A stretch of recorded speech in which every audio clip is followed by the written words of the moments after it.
U.S. Department unhappy with Jamaica's refusal to accredit spouse of gay diplomat. This is Undiluted News. Mikey Bones reporting. The United States Department has made it clear it was unhappy with the Jamaican government's refusal to grant diplomatic immunity for the spouse of a gay diplomat about to be posted in Kingston. Speaking at Thursday's daily briefing, State Department spokesman Matt Miller said that the U.S. government was concerned with the Jamaica government's position. On Wednesday, the ABC affiliate in Miami reported that it was a new ambassador that Washington wanted to deploy to Kingston, which led to the spat. The candidate for ambassador is in a same-sex marriage, and the U.S. government sought to get diplomatic immunity for his spouse, but the Jamaica government said no way. Hold tight, Jamaica.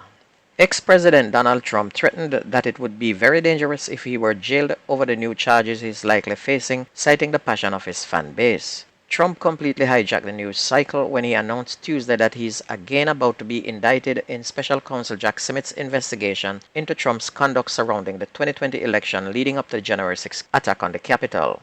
And this is what he said when asked about going to jail. I think it's a very dangerous thing to even talk about because we do have a tremendous passion group of voters, much more passion than they had in 2020 and much more passion than they had in 2016. I think it would be dangerous, he said. Trust me, if he gets sentenced, nothing would happen, as the people he thinks is going to come out and protest would be cowering in their boats. He has tried that several times since this year to get his followers to do violence, but with so much of them already gone to jail and another 500 and more waiting on their day in court, he's just saying that to try and see if the pending indictments will not be issued. He is not going to have no such luck. There are 3 more indictments to be issued very soon within the next month, and I'm praying that he go to jail very quickly.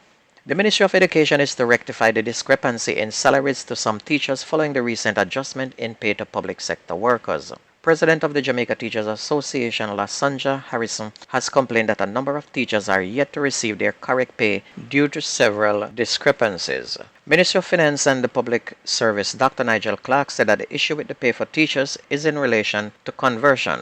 And you can say what a flimsy excuse after giving themselves over $15 million raise, the poor teachers have to fight to just get $1,000. 2 men have been charged after a firearm and several rounds of ammunition were seized during an operation in Lake Spin in Spanish Town, St. Catherine on Saturday, July 15. Charged with possession of a prohibited weapon and unauthorized possession of ammunition are 28-year-old Sunmar McFarlane, a Mason, and a 34-year-old Philip McFarlane. Both are from Taw's Pen in Spanish Town in the parish.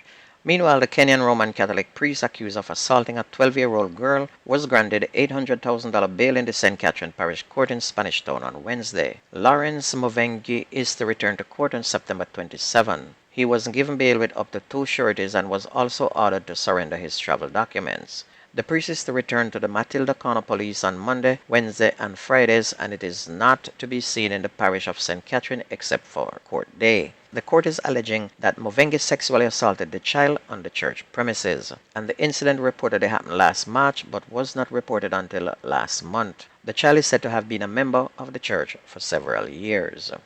Disaster strike again. People's National Party councilor for Southborough Division, Ainsley Parkins, popularly known as Tyson, was shot dead by gunmen yesterday morning. And it's reported that about 9:45, Mr. Parkins was in his vehicle on Laurel Road in Southborough when he was attacked by 2 gunmen. He was shot multiple times and was taken to hospital where he was pronounced dead. Portmore Mayor Leon Thomas, who spoke with reporters at the crime scene, said Mr. Parkins had just dropped off summer workers in the Southborough community and was about to leave when he was attacked. Mayor Thomas said that the councilor's killing marks a sad day in Jamaica and a sad day for Portmore. Long Bay in Lilliput, St. James is now tense after 2 brothers were gunned down on Wednesday night and their house was set on fire. Gregory Forbes, 22, and Neo Samuel, 16, were both slain. Residents said that they heard explosions about 11 in the morning and then saw fire coming from the house. The fire department and the police were dispatched and the house was entirely destroyed. The bodies of the brothers were recovered among the rubble. 5 people are currently homeless. Meanwhile, the St. James Division has now recorded 111 murders since the beginning of this year. 3 persons who are believed to be members of the Only the Family gang were yesterday slapped with several charges following a major gun and ammunition seizure in Greenpond in St. James on July 13. Charged are 48-year-old Cheryl McCollum, a businesswoman, 21-year-old Tishel Bernard, a customer service rep, and 26-year-old Remoy Farquharson, a businessman in the parish. The three were charged with stockpiling of prohibited weapons, dealing in prohibited weapons, 16 counts of possession of weapons, unauthorized possession of ammunition, possession of assorted parts of firearm, unauthorized use of premises for storage of firearm, and ammunition and possession of criminal property.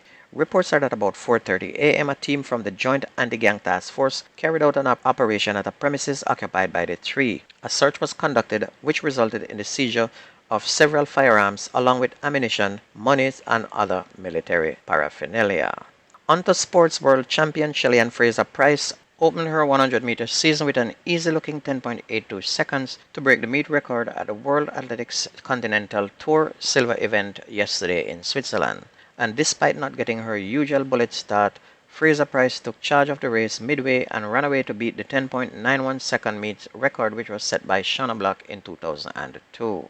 Natasha Morrison was fifth in 11.18 seconds, while Brianna Williams finished in 11.35. Earlier, Julianne Ford ran a season's best 9.99 seconds to win the men's 100 meters, beating national champion Rohan Watson, who finished strong with 10.03 seconds, while Michael Campbell ran 10.21 seconds. In Women's World Cup, the newest report on the development of injured forward Jodie Brown has elevated the Reggae Girls team's morale. On Wednesday, the girls had their first open training session ahead of their first match against France on Sunday. Brown, who is 21-year-old, was injured in a 1-0 friendly international victory against Morocco on Sunday. However, as the quick striker was put through her paces on Wednesday, coach Lauren Donaldson and the backroom team were able to breathe a sigh of relief. Brown ran multiple 100 meters sprints and worked out in the gym under the supervision of the medical staff. This Sunday, Jamaica will clash with France. And in yesterday's Women's World Cup results, New Zealand beat Norway 1-0. Australia had a similar victory over Republic of Ireland. Last night, Canada and Nigeria played to a 0-0 draw. And earlier this morning, Switzerland beat Philippines 2-0. Spain clapped Costa Rica 3-0. And tonight at 9 p.m. we'll see the United States and Vietnam. And if you ever missed the news on this radio station, please go to YouTube, type in Jamaican Undiluted News, listen, like, share, and subscribe to keep it going. That's going to be news and sports on your favorite radio station. My name is Mikey Bones. I gone.